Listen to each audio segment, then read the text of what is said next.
All right, hi everyone. A little while ago, I put out a little post on my Instagram story just asking people for like questions and concerns they want me to talk about. And I got an interesting one that's, I don't know, a little bit depressing and or concerning. It says 10 plus years in graphic design. It all just feels so meaningless, ... It's not really a question. I guess it's more just speaking of frustration into the void. It all just feels so meaningless. What do you mean by that? I have had a feeling for a while. It's not persistent, it comes and goes. When doing Blender things, I do wonder to myself, what's the point? Not really the point. Like, what is this for? A lot of the tools I make, especially recently, in my mind I visualize this version of myself that is doing work, like freelance. And I look at that idea of myself and I think, okay, what tools does that guy want? And I maintain that as like a kind of backup career conceptually. So in case like product development doesn't work out, I will become that guy. And I would have already made the tools that would help me succeed in that line of work. So I have like these layers of contingency and ideas for what I want to do in the future. And even things like the degree is like another contingency layer elsewhere. But that gives me some confidence in the work I do. But I do occasionally get a weird feeling that's what's the point of all of this? Is Blender work important? I do feel like there's a certain like satisfaction and life purpose that's not always completely fulfilled. And I do remember saying this in the past that when doing like tutorial videos, sometimes that also doesn't feel satisfying. It doesn't really feel like it has an impact in anything. But then obviously other people would tell you, well, yes, it does. You know, you helped me learn this, that, and the other. The problem is it's a hard thing to like tangibly feel, especially if you're working like I am, remote, separately in this digital landscape where there is almost like no tangible feedback from actions you take. Graphic design obviously kind of falls into that trap. So if you are doing something purposeful in your work, but the rest of your life doesn't feel purposeful, then it's not really going to contribute much to fixing that. If we're thinking about the actual types of work being done in terms of like clients, I can imagine that it feels harder to find meaning if all the work is kind of,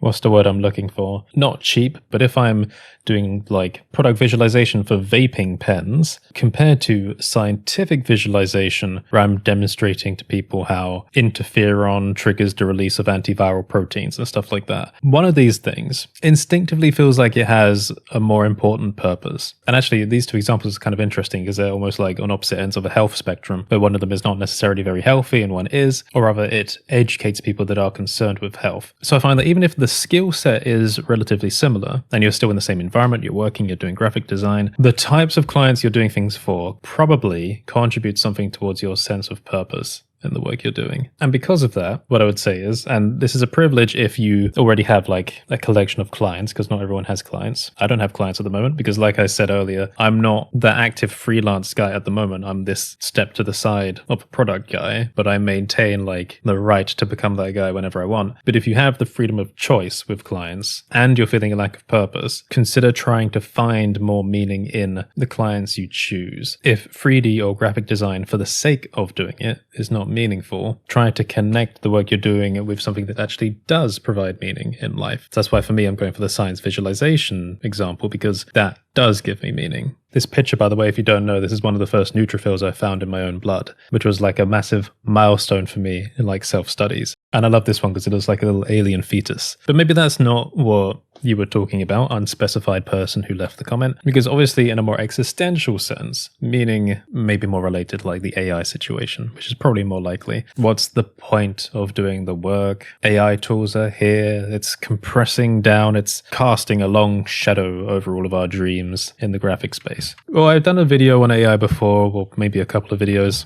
One thing I think I remember saying is that I'm not that concerned about AI becoming too overbearing on the graphics space. Obviously, there are tools that will come along, make certain tasks easier, or draw clients and or businesses away from paying workers to do important tasks because AI is cheaper, easier. However, there's always a rebound. Or rather, here I will employ a philosophy that I like to stick to, which is what I call the law of homogeneity, or the law of homogeny, like whatever term you want to use. It's basic thermodynamics, in essence, which is that pressure equalizes, temperature equalizes. As paths are trodden, the amount of energy required to tread them in the future reduces. There's always a reactive force to an action. In my mind, what that means is a bunch of companies, this is what we've seen so far, are jumping on AI tools to too quickly, and it's causing a bit of a backlash. People get laid off, people get scared. The problem is, in a lot of cases, maybe most cases, companies that are jumping on these tools too quickly don't actually understand the full potential or lack thereof of the tools and why the human element is important. Even for basic cognition, for example, again, thinking about the medical field, having just a final human check after an AI has detected something is a critical part of the process. The point is that when you see a bunch of companies laying people off and then running to AI, I expect, and I think we've already seen this a little bit, that there's a rebound effect that either is happening or is yet to happen. But it's always a shame because when new technologies come in, it's always that first jump that scares the hell out of people. And it does create actual, real negative human experiences, right? Because again, people get laid off. Once things have homogenized, then it becomes a bit clearer over time where old types of work may become less relevant and new jobs can manifest, which may be slightly higher abstraction, so more managerial for the AI or validation, something like that. So I get that if you're a new artist, game developer, graphics designer, 3D, or even just a programmer, right? Because there are so many AI coding tools. I get that it's scary seeing the sudden change that's happening so quickly, but the theory of everything that you learn will still be applicable before, during, and after the rise of